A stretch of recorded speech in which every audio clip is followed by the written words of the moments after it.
سلام شاگردان عزیز، با شما هستم معلم عارف. شروع میکنیم امروز درس چهارم شیمی. موضوع امروز ما ساخت قبض‌های الکترونی و کنفیگوراسیون الکترونی باشد. پس شروع میکنیم. قبض‌های الکترونی چیست؟ قبض‌های الکترونی فضایی است که در آنجا الکترون جایگیر است، یا اینکه جایی که در آنجا الکترون جایگیر است میگن قبض‌های الکترونی. مثال گفتیم اگر المنت در دور سه جایگیر باشد، مثال ناتری، مگنی، آلومینی، سیلیسی، فسفر، سولفور، خلور، ارگون، ما از کجا میفهمیم که اینها چند قبض دارند؟ شماره قبض‌ها با شماره دورها برابر است. یعنی که اگر المنت در دور چند که جایگیر باشد، شماره قبض‌هاش نیز همان مقدار باشد. مثال ناتری، مگنی، آلومینی، سیلیسی، فسفر، سولفور، خلور، ارگون چند قبض دارند؟ همه اینها در دور سه جایگیر باشند. پس معلوم است که همه چند قبض دارند؟ همه اینها سه قبض، یعنی که از سه قبض عبارت است. برای چی؟ برای اینکه در دور سه جایگیر است. برای ترتیب دادن قبض‌های الکترونی ما باید یک چند قاعده مهم را باید دانیم. یکم شروع میکنیم. ما باید بدانیم که همین الکترون ما، یعنی که همون المنت ما از چند الکترون عبارت است و هنگامی که اتم یا اینکه المنت میگن شماره الکترون با شماره پروتون میشود برابر. برای چی؟ هنگام اتم یا المنت گفتن ذریت برابر میشود با 0. پس شماره پروتون با الکترون برابر میشود. یکم قاعده دوم شماره قبض را بدونیم که المنت ما از چند قبض عبارت است. یکم شماره گفتیم الکترون ها، دوم شماره قبض ها که المنت ما چند قبض دارد. چرا که در پیشین گفتیم شماره دور با شماره قبض ها برابر است، یعنی که اگر المنت در چند که جایگیر باشد شماره قبض های نیز برابر می شود. سوم در هر دور شماره معین الکترون جایگیر است، یعنی که مثال اگر در دور 2 باشد، مثال چند الکترون دارد، دور 1 چند الکترون دارد، یعنی که هر یک دور، یعنی که هر یک قبض مقدار معین الکترون های خود را دارد. و چهارم شماره الکترون ها در قبض بیرونه، همین قبض بیرونه یک چند نام دارد، میگویند قبض آخره و قبض والنتی. قبض والنتی یعنی قبض بیرونه میگویند، قبض آخره میگویند و قبض والنتی. اینها وابسته است از رقم گروه، یعنی که اگر المنت در گروه چند که باشد آخرین قبضش هم الکترون میگیرند. ما در اسلاید بعد ببینیم. دوام میدیم هر یک قبض چند تاگی الکترون قبول کرده میتواند. ما از کجا میفهمیم که مثال یکم قبض ما چند الکترون دارد، قبض دوم چند الکترون دارد، قبض سوم و چهارم چند الکترون دارد؟ ما از روی فرمولای زیرین استفاده می‌کنیم، یعنی که از روی فرمولای n برابر n در کوادرات برای یافتن شماره الکترون ها در کجا؟ در قبض ها. پس n برابر گفتیم که n کوادرات، همین n چه فهموند؟ شماره قبض ها رو، شماره قبض ها رو فهموند. مثلا قبض یکم یعنی که n برابر میشد با 1، n برابر 2، n برابر 3 خیلی و غیره تا ماکسیمال تا هفتم قبض میرود، برای که ما 7 دور داریم. ما در اینجا نشون دادیم که قبض یکمون 2 الکترون دارد، قبض دومون 8، قبض سومون 18 تا، قبض چهارمون 32 الکترون دارد. از کجا میفهمیم؟ گفتم از روی فرمول زدین میگیریم قبض یکم، مثلا قبض 1 یعنی که n برابر 1 میسیم 2 در جای n 1 رو میگذاریم، 1 در چی؟ در کوادرات برابر چه میشود؟ برابر است با 2. یعنی که در قبض یکمون شماره ماکسیمالی الکترون ها برابر بوده است با چند؟ با 2. قبض دوم میسنجیم n برابر 2 ضرب قبض دوم در جای n چند میمونیم؟ 2 ضرب 2 در کوادرات برابر چه میشود؟ 2 ضرب 2 در کوادرات برابر است با 4 برابر 8. یعنی که در قبط دوم ما شماره مکسیمالی الکترون ها برابر بدست با چند؟ با 8. قبط سوم 18، قبط چهارم 32. قبط های الکترونی باز زیر قبط دارن، یعنی که با زیر قبط ها جمع شوند و شماره زیر قبط های ما برابر است با شماره قبط ها. اگر که الیمنت مثال یک قبط داشته باشد و شماره زیر قبط هم با یک برابر است. 2 قبط 2 زیر قبط، 3 قبط 3 زیر قبط، یعنی که شماره زیر قبط ها با شماره قبط ها چی هستند؟ برابر هستند. شماره الکترون ها در قبط ولنتی از چی وابسته است؟ ما در بلاک هم صحبت کردیم. شماره الکترون ها در قبط ولنتی وابسته است از گروه. اگر الیمنت ما اساسی باشد، یعنی که زیرگروهی اساسی، ما در درس پیشین گفتیم که گروه ما با 2 قسم جدا شود، یا اینکه با 2 زیرگروه اساسی و زیرگروه چی؟ ایلاوگی. اگر الیمنت های ما در زیرگروه اساسی جای باشد، شماره الکترون های قبط اخیره با شماره گروه آن وابسته است. یعنی که مثال میگیریم لیتی، مثال نه لیتی 3 پروتون دارد، 3 پروتون برابر است با 3 ضرب 0 و الکترون برابر است با 3. لیتی در دوری 2 جا گشته است، پس 2 قبط دارد، 1 و 2.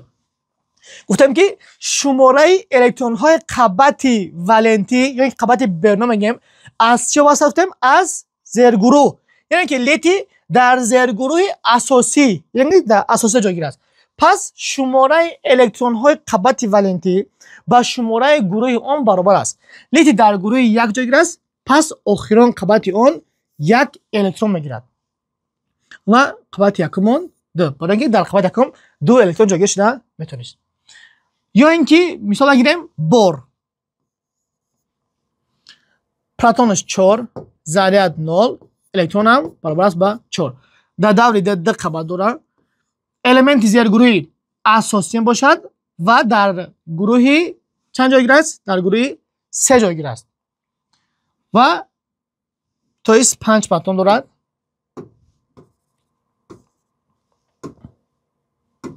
5 پروتون 5 و در گروه 3 جایگیر است و آخران قبط آن چند الکترون میگیرد؟ 3 الکترون. و قبط یکم چند تا بود؟ قبط یکم 2 تا. قبط یکم ماکسیمال 2 تا، قبط دوم 8، سوم 18، چهارم 32. این برای چی بود؟ برای الیمنت هایی که در زیرگروه اساسی جای گیرند. یعنی الیمنتی که در زیرگروه اساسی جای گیرده باشد، شماره الکترون های قبط ولنتی با شماره گروه هاشون چی هستند؟ برابر. پس الکترون هایی که در گروه الیمنت هایی که در گروه ایلاوگی جای گیرند، اونها چطور معلوم میشوند؟ ببینیم الیمنت های ایلاوگی، یعنی که در الیمنت هایی که در زیرگروه ایلاوگی جای گیرند، آخران قبط آنها 2 الکترون میگیرند، غیر از گروه 1 ایلاوگی و 6 ایلاوگی. مثلا میس، نقره، تیلو 1 ایلاوگی و 6 ایلاوگی گفتیم: خرم، مولبدن، ولفرام، سیبورگی. غیر از همین الیمنت ها دیگر تمام الیمنت هایی که در زیرگروه ایلاوگی جای گیرند، آخران قبط آنها 2 الکترون میگیرند و گروه 1 ایلاوگی و 6 ایلاوگی شد چند میگیرند؟ 1 الکترون. گروه 1 ایلاوگی و گروه 6 ایلاوگی، آخران قبط اینها 1 الکترون میگیرند، آخران قبطشان، و باقی مونده 2. این مثال رو میگیریم سکندی. میسیم سکندی شماره پروتون اون برابر است با 21 ضرب برابر است با 0 الکترون برابر است با چند؟ و 21. سکندی در دور 4 جایگیر است، پس 4 قبط دارند: 1 2 3 4. چطوره که در قاعده گفتیم الیمنت های ایلاوگی آخران قبط هاشون چند میگیرند؟ 2 میگیرند. 2 یکم قبط مان چند الکترون میگیریم؟ 2 الکترون. قبط دوم 8 الکترون میگیریم. اگه قبط سوم را حساب میکنیم، ما در عموم 21 الکترون داریم. آبشی در عموم و در اینجا 2 جمع 8 10 10 جمع 12. ما از 21 الکترون 12 تا اونها رو نویسیم. پس چند تامون 9 الکترون دیگه که در قبط سیوم جایگیر می شود، یعنی که در شکل DH9D. و گفتیم که الیمنت های 1 ایلوگی و 6 ایلوگی آخران چند میگیرن؟ 1 الکترون میگیرد. 1 الکترون. مثال میگیریم خروم. خروم شماره پروتون های اون برابر است به 24، ذریت برابر است با 0، الکترون برابر است با چند؟ با 24. چه گفتیم؟ خروم در گروه 6 ایلوگی است. پس آخران قبط آن 1 الکترون میگیرد. خروم جایگیر شد و در دور 4، یعنی که 4 قبط دارم و آخران قبط اون 1 الکترون میگیرد. 1 قبط یکم چند تا بود؟ 2. قبط دوم 8. الان که قبط 3 رو ببینیم. ما در عموم داریم 24 الکترون. چند تا اونها رو ما نویسیم؟ 2 8 10 قطع 1 11. یعنی قبط 3 من چند تا میگرفته است؟ 13 الکترون. یعنی قبط 3 من 13 الکترون میگیرد. این بود جایگذاری الکترون ها در قبط والنتی. چطور قبط های الکترونی را باید ساخت؟ ما در نمود مثال یک چند الیمنت ها را میبینیم. مثال میگیریم مگنی. بنویسیم مگنی ذره دیون برابر است به چند؟ به 0. برای اینکه ما الیمنت یعنی که اتم فرستیم. شماره پروتون های اون برابر است به 12 پروتون و هنگامی که ذریت برابر است به 0 شماره الکترون و پروتون چه شود؟ برابر می شود. 12. مگنی در دور 3 جایگیر شده است. دور 3. پس 3 قبط دارد. 1 2 3 قبط و در زیرگروه 2 اساسی جایگیر است. یعنی که در زیرگروه اساسی. پس شماره الکترون قبط داخل را ما اصلا فهمیم از شماره گروه، یعنی که مگنی در گروه 2 جایگیر است. پس آخرین قطع آن 2 الکترون میگیرد.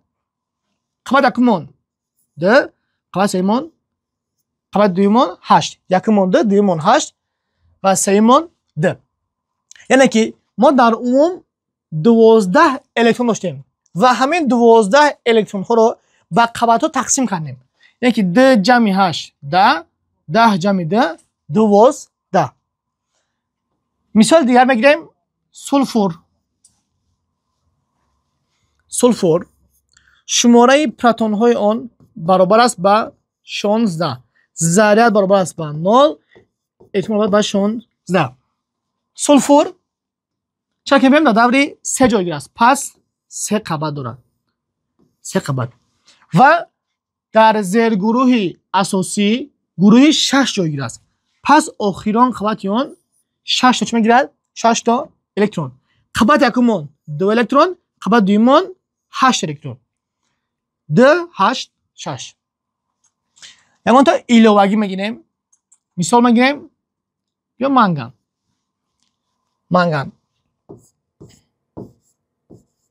منگان ذریت است برابرش با 0، پروتون برابر است با 25، الکترون برابر است با 25.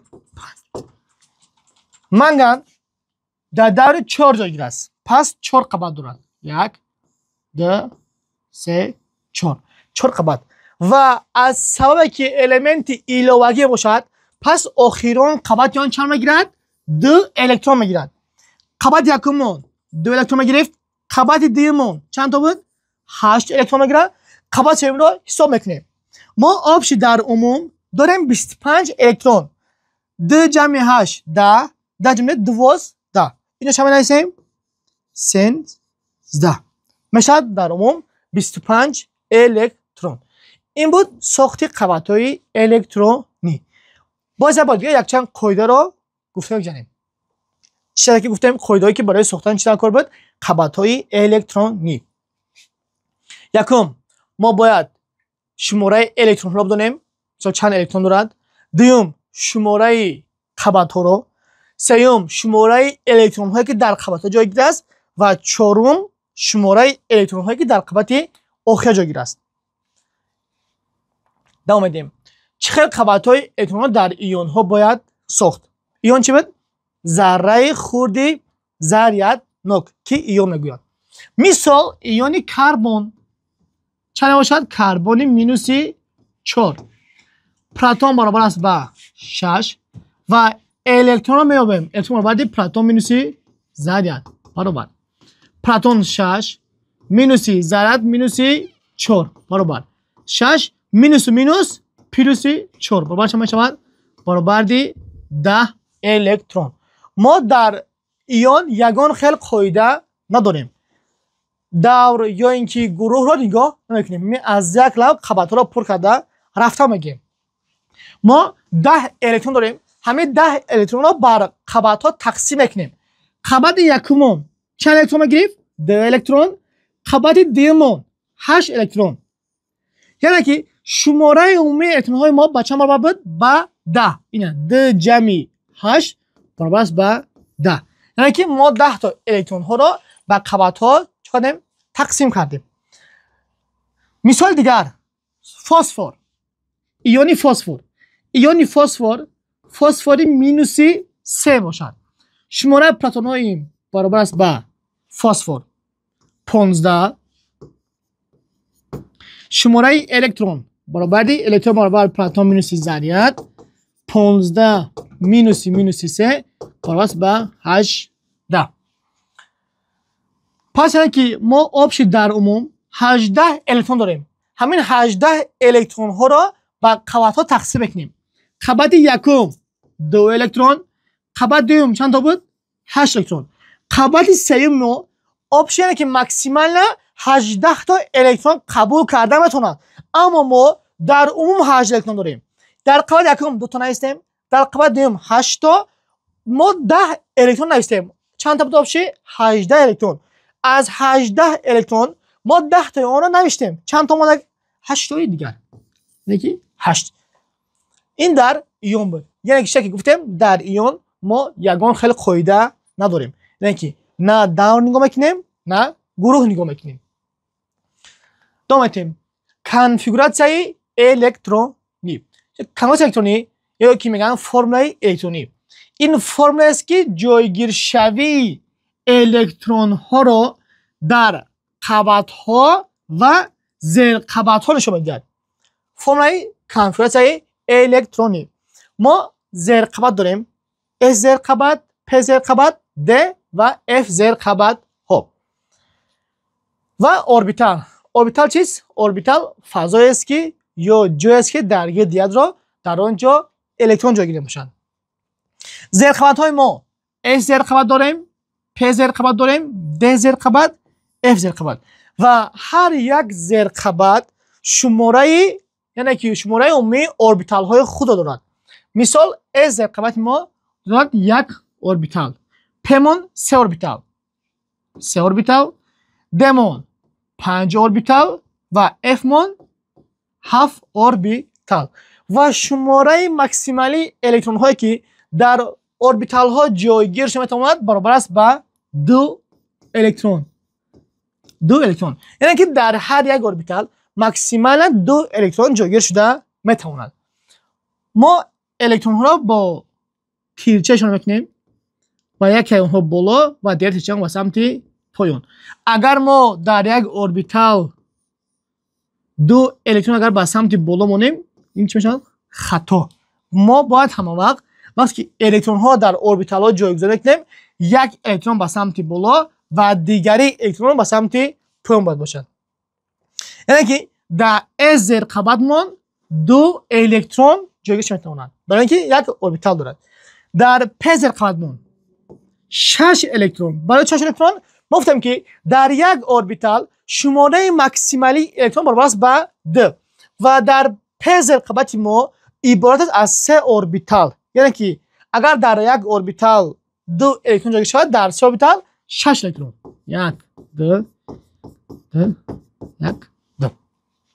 در D باشد 5 و در F اپشن 7 تا اوربیتال دارد. ضرب میکنیم 14 تا الکترون.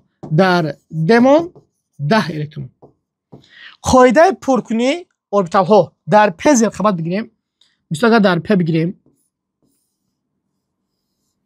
در پ مثال میگیریم ما 4 الکترون داریم.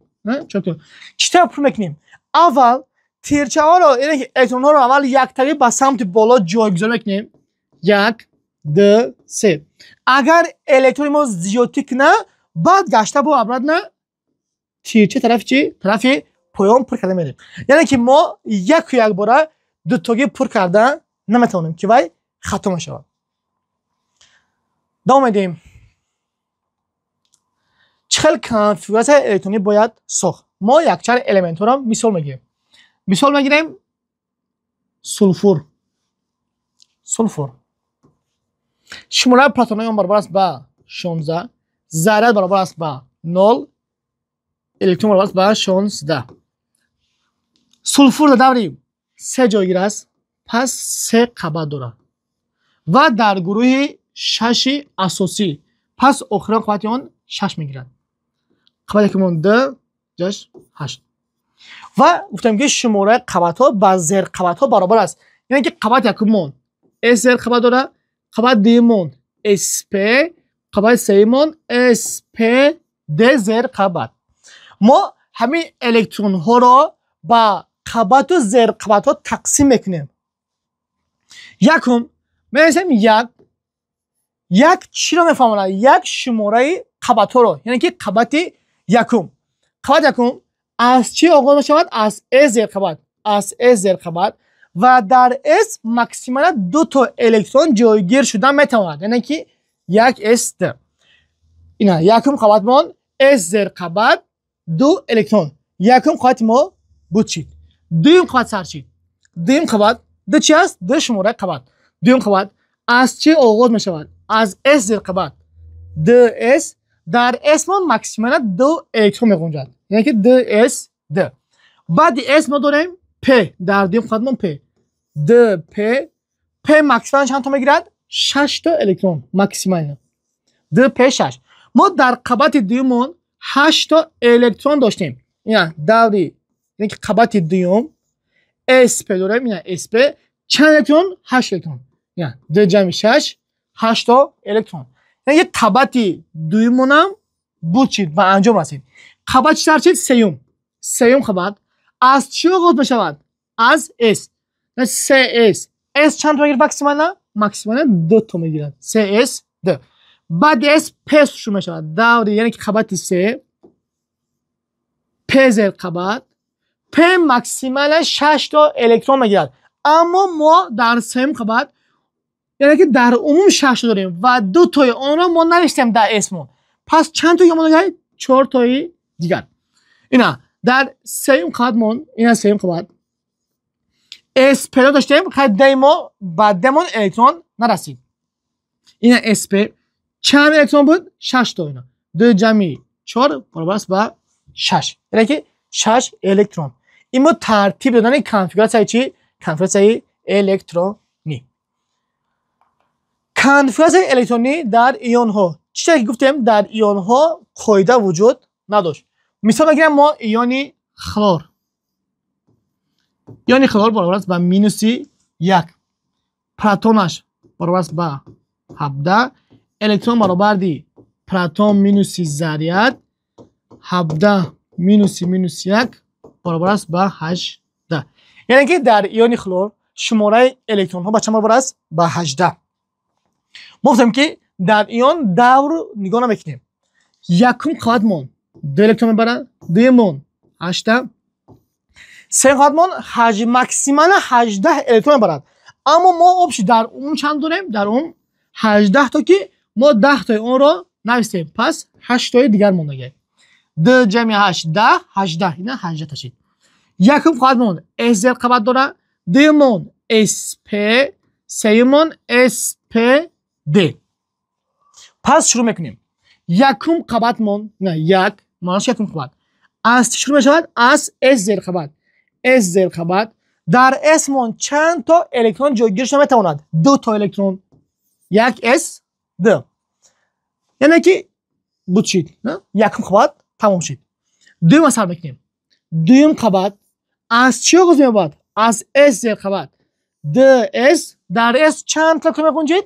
2 تا الکترون ds 2 و در دوم قسمت با داریم p زیر خبر د p چند تا ما گرفت؟ 6 تا د p 6 دوم قسمت ما اینا دوم خبر چی داره؟ sp داره اینا sp چند الکترون دارد؟ 8 الکترون اینا د جمع 6 8 الکترون تمام سیم خواهد سرچید سیم خواهد من از چی داره؟ از چی شود؟ از s نه cs د بعد s p داریم cp p ماکسیمال 6 تا الکترون میگیرد ما داریم 8 بعد تو نمیسیم نه 6 دیگه من نه cp 6 و در د الکترون نرسید یعنی که الکترون ما به انجام رسید بود چی سیم خدمونم بود چی نه سیم قباد sp زیر قباد چند الکترون دارد 8 الکترون نه 2 و 8 2 و 6 تا است 8 الکترون این بود کنفیگوراسیون الکترونیک در ایون ها این بود موضوع چهارم ما تشکر با دقتتون